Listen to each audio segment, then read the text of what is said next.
for YouTube. Today I thought I'd do a video on the differences between the PA12 and the PA14 from Hobie. And I'm also going to cover a bit on kayak wheels and kayak wheel selection. So I've had this kayak, actually a PA12, for over a year. And what I can tell you is thank God I didn't get the PA14. One of the fundamental differences between these two is obviously you got a 2-foot difference, right? So the actual kayak is 2 feet longer.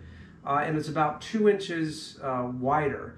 But in terms of the advantages you get with the 14 is you're probably only going to get a little bit more storage here in this front hatch. And honestly, I didn't need the extra storage. There's plenty of storage here.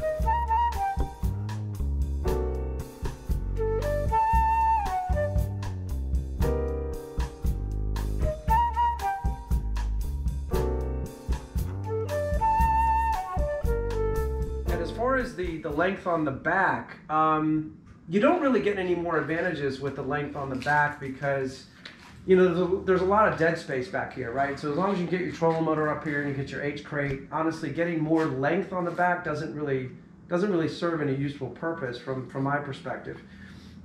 Now, I can tell you another thing. The difference between the PA12 and the PA14 is that the PA14 is going to be heavier. Because right now with this kayak, with my trolling motor fully geared up, it's probably, you know, you're looking at 150, 160 pounds. And that's about as heavy as I want it, right? Because what I do is I move this cart to my truck and slide it into the back of my truck.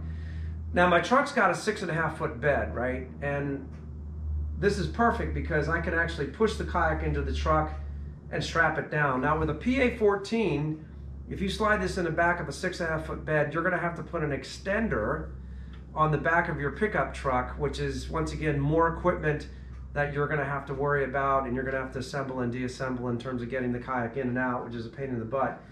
But the other thing between the 12 and the 14 is, you know, I've got a pretty standard garage here, and you can see that the PA12 with the trolling motor sitting back pretty much takes up almost the full length of the garage. Now, if I put another 2 feet on this thing, now I'm taking up pretty much the full length of my garage, and it's going to be awkward to kind of move around in the garage itself. Now the other thing is,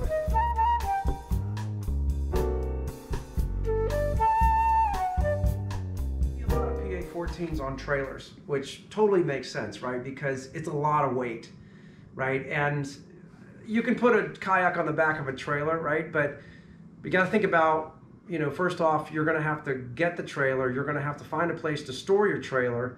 You're going to have to pay, obviously, get it registered, get taxes on it, all that stuff.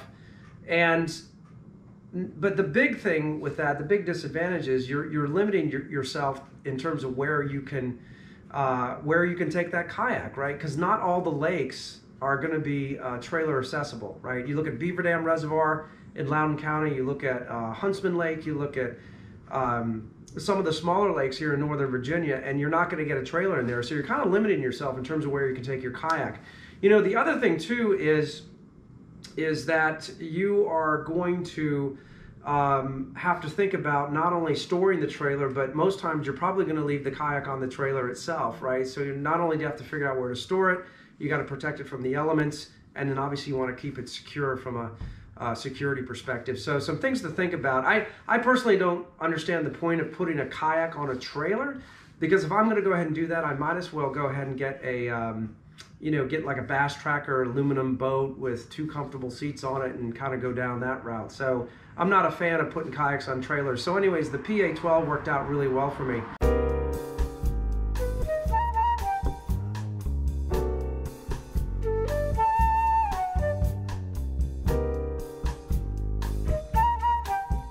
Let me transition for a minute and talk about wheels. I made a big mistake with the wheels.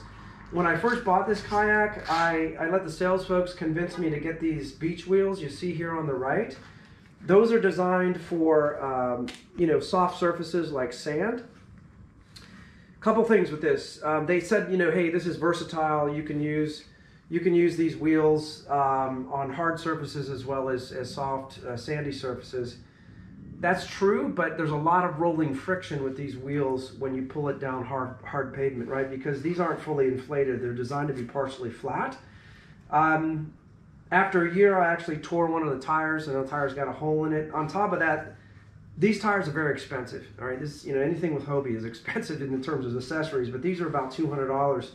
And on top of that, given the weight of this kayak, I don't think these are even big enough to pull down in a sandy beach area. I think I would need the next version up from this. But anyways, that was a mistake. I decided to go ahead and move to just recently these harder wheels that are basically solid plastic wheels. Of course, I couldn't just buy the wheels and swap the wheels out. I had to buy a whole new setup. And once again, another $200. But I can tell you what, these wheels are dynamite. You know, the rolling friction is minimized on it, and it's a lot easier to pull. And my guess is on sandy surfaces, if it's not too sandy, or like on a beach, I could probably use these wheels as well. So something to keep in mind, right, when you're out there selecting these wheels and you're about to put, you know, $175 or $200 in the wheels. So anyways, I hope that was helpful in terms of, you know, the PA12 versus the PA14 and the wheel selection. Certainly, you know, send me questions if you have any. And thanks again for watching, and please subscribe.